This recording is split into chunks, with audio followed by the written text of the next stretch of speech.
정부가 정책을 내놓으면 우리는 대책을 내놓는다. 이 말이 굉장히 감명 깊더라고요.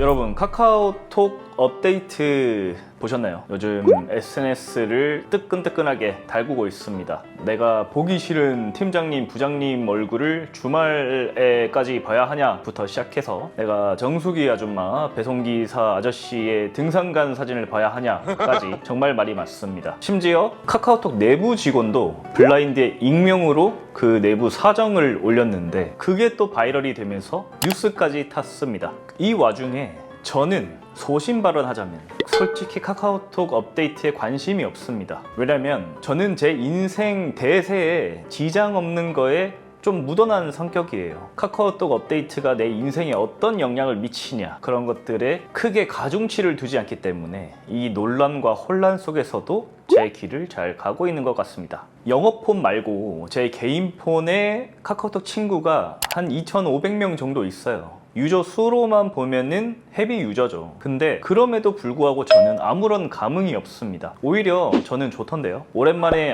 이 친구 근황은 이렇구나, 얘가 어느 순간 애엄마가 됐네, 애아빠가 됐네, 이 대표님 개업하셨구나, 이런 것들을 받아볼 수 있어서 그 소식이 좀 반가웠다. 그러니까 사람들이 이 분노하는 포인트는 다 다르잖아요. 예를 들면 첫 화면이 쇼폼이다, 아니면 피드다, 뭐가 있었던 것 같은데 한번 깊게 들여다보진 않았습니다. 그만큼 제가 관심이 없다는 거죠. 근데 그 분노도 충분히 이해가 가는 게 사람마다 예민도 포인트는 다 다르잖아요. 예를 들면 제가 아파트 출입문에 내가 정말 싫어하고 뭔가 나랑 좀 노이즈가 있었던 경비원 아저씨가 있는데 내가 나갈 때나 들어올 때나 항상 그 경비원 아저씨를 봐야 한다면 이 카카오톡 업데이트에 있어서는 그 쇼폼이라든지 그 내가 보기 싫은 사람의 피드인 거죠. 그래서 그런 면에서는 굉장히 공감을 하고 있습니다. 제가 오늘 마침 미팅이 끝나고 올림픽대로를 타고 1시간 넘게 해서 여기 사무실에 도착을 했는데 그 1시간 동안 얼마나 많은 차량이 저를 추월하고 끼어들고 빵빵거리고 했겠습니까? 근데 보통 사람들은 창문 열거나 아니면 고개 돌려서 그 사람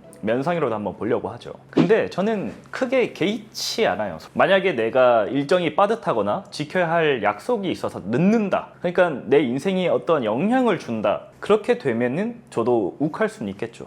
하지만 그런 상황이 아니었기 때문에 노래 들으면서 편하게 왔습니다. 그러니까 내 삶의 자유와 리듬에 크게 영향을 주지 않으면 흘려보낸다는 태도, 이게 저의 태도인 것 같습니다. 근데 일상 속에서 이런 예시는 다양하게 있잖아요. 소음도 마찬가지예요. 예를 들면 늦게 이웃 주민이 들어와서 문이 삐걱거린다거나 세탁기를 돌리거나 청소기를 늦은 시간에 돌린다.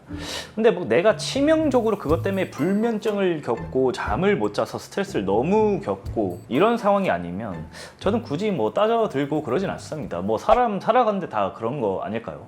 그게 싫으면 단독주택 살거나 하면 되죠. 물론 이렇게 제가 말씀을 드리면 네가 다 참고 사는 호구 아니냐, 혹은 착한 아이 증후군에 걸린 정신병자 아니냐 라고 할 수 있는데 그런 건 아니고 저만의 확고한 기준이 있기 때문입니다. 제가 선택할 자유를 이 채널에서도 그렇고 온라인 글쓰기에서도 굉장히 강조를 많이 했잖아요. 근데 그 자유는 선택하지 않아도 되는 자유가 포함입니다. 자유는 꼭 뭔가를 선택하는 데에서 오는 건 아니거든요. 때로는 그냥 하지 않아도 되는 데서 오기도 하죠. 내가 화를 내지 않아도 되고, 내가 분노하지 않아도 되고, 반응하지 않는 것에서도 오고, 그래서 내가 차선을 끼어들어도, 내가 밀침을 당해도 분노하지 않겠다고 선택할 수 있다는 거죠. 그게 결국 저를 지키는 삶의 태도라고 생각을 하거든요. 왜냐면 세상에 요즘 노이즈가 너무 많잖아요. AI가 보편화되고 SNS 누구나 하고, 누구나 이제 온라인에서 혹은 오프라인에서 노이즈를 만들어낼 수 있는 수단들이 많이 생기면서 각종 노이즈에 시달리게 되잖아요. 근데 그거 언제 하나하나 다 챙기고 삽니까? 결국 선택과 집중인데 그 스트레스, 또 내가 그 사소한 변화에 반응을 하겠다는 것도 굉장한 에너지가 드는 일이거든요. 저는 그래서 그 부정적인 에너지가 제 삶에 들어오지 않게 좀 컨트롤하는 편이고요. 즉 묻어남은 게으른 태도라기보다는 내 자유를 침해하지 않는 것에는 휘둘리지 않겠다라는 오히려 적극적인 자유의 실천이라고 생각을 합니다. 얘기하다 보니까 제가 생각난 게 있는데, 제가 그 여의도 증권사 신입사원일 때 사장님께서 OT 때 하신 말씀이 있거든요. 저희 동기 중에 한 명이 이렇게 물어봤어요. 사장님, 요즘 뭐 금리가 마이너스 금리로 가고 있는데 증권사 차원에서 어떻게 대응을 해야 합니까? 라고 질문을 했어요. 근데 사장님이 뭐라고 했게? 정부가 정책을 내놓으면 우리는 대책을 내놓는다. 이 말이 굉장히 감명 깊더라고요.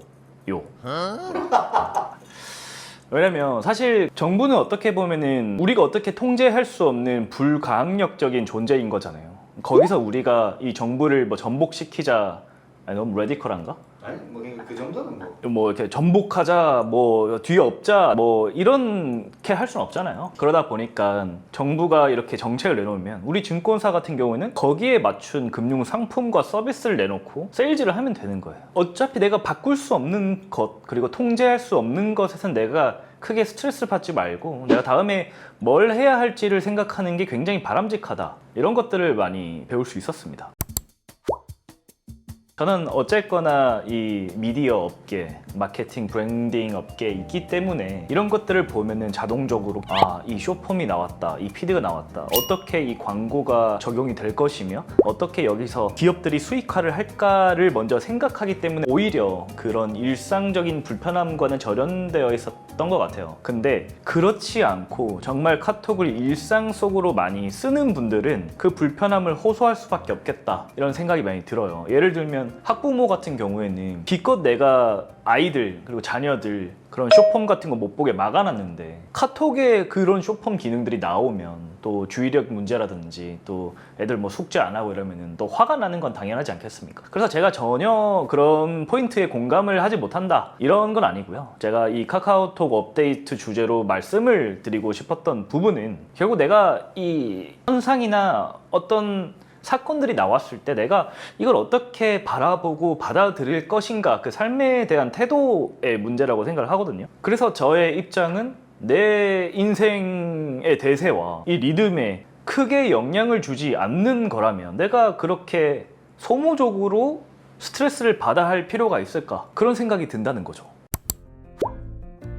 여러분은 어떠신가요? 물론 카카오톡 업데이트로 이 포문을 열었지만 사실 제가 말하고 싶었던 것은 자유에 대한 이야기입니다. 여러분들은 작은 자극이나 소음이 내 일상을 흔들게 놔두시나요? 아니면 내 리듬대로 살아갈 수 있게 인생의 주도권을 가지고 계신가요? 오늘 제 이야기가 여러분 삶과 일상에 작은 여유와 자유로 번져가길 바라겠습니다.